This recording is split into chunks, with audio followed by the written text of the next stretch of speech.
It is here. It is finally here. I've been waiting for this all season. You might have noticed in some of my other videos the Gilson snowboard that I did the custom graphics on. Well, this is another one, but it's a powder board that I designed for them.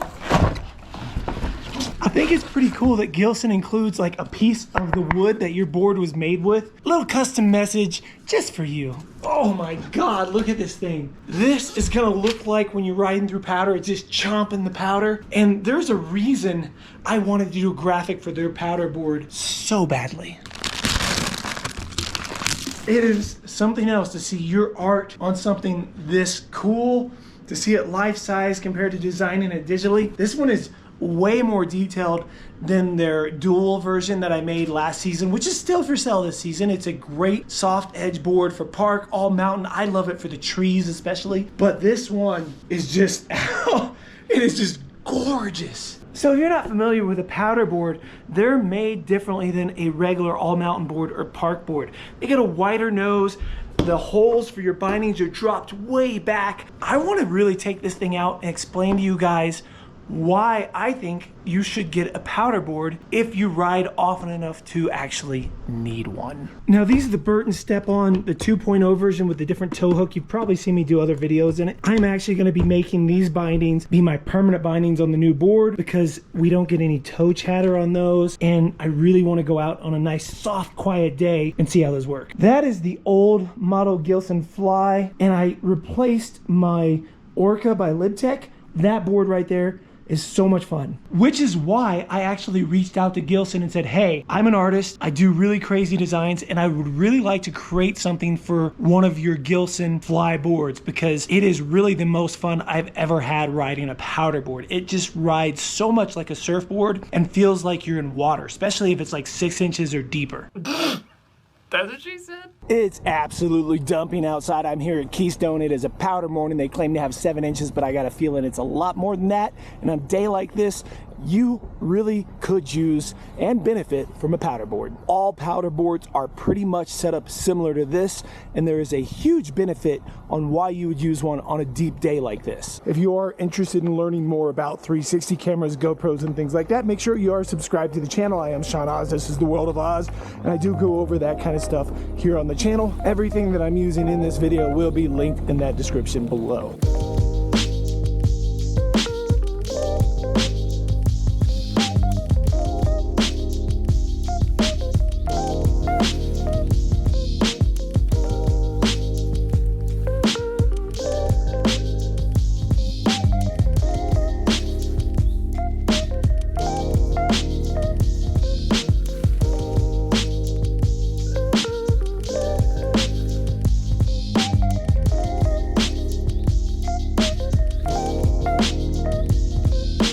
There's nothing like being first gondola, first chair to the Outback on a powder day, I'm telling you. And having this board and stuff that deep helps considerably because it really takes off a lot of weight that you normally have to put on your back leg. Because of the way that the shape of the board works, the way that you can mount the binding so far back on the board, it really does all the work for you compared to when you're using an all mountain board with your binding set up pretty much in a normal position. Now, of course, any board you can kick your bindings back as far as you want, as long as it feels right and comfortable to you. It's just not the same as a board designed to keep the nose above the powder, floating you into deeper stuff.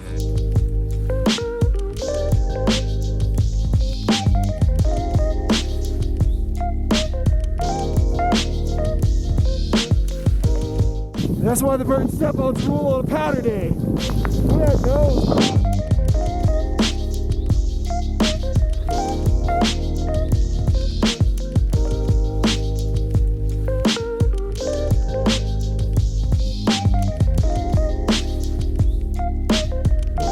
The first person in line in the Outback, I think. Fresh wax on the board makes a world of difference, also on a powder day.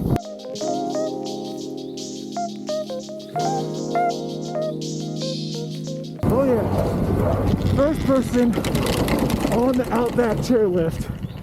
Never had that happen the entire time I've lived up here by Keystone, but my legs right now are not tired at all. because I am riding the proper board for these kind of conditions. Let's just get a few more of those clouds of facial shots, just one after another, just boom, boom, boom, boom. Love it.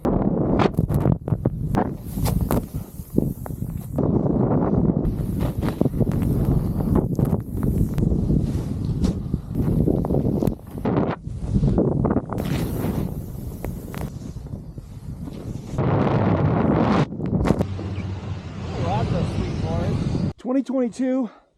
The bar was set really, really low. Tomorrow starts 2023, and what a better way to end 2022, which was shit, than to be out here with so much powder on a powder board.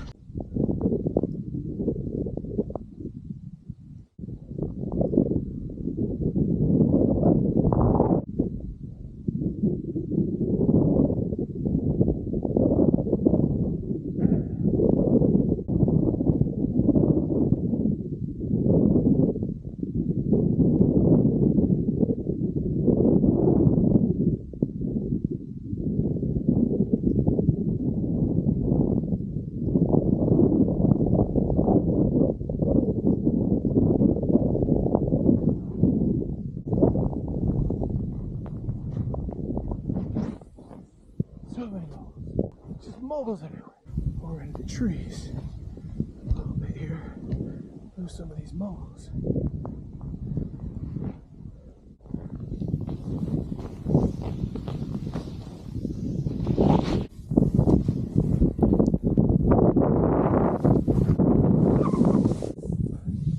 Well, shit, this is no good. This sucks serious ass right here. That's no good. I'm done with the Outback today.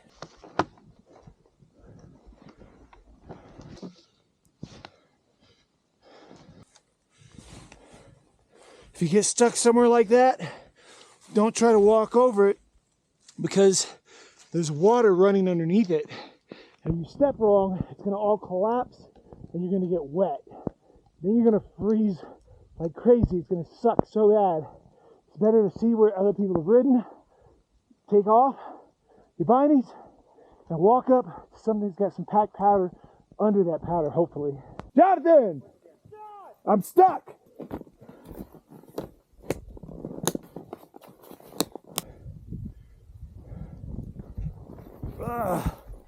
I fucking sometimes hate the Outback so much. Like this is all streams. I'm gonna fall through right here or not. Hopefully not. Please don't fall through. Oh, that sucked. Now we're good. Now we're cruising.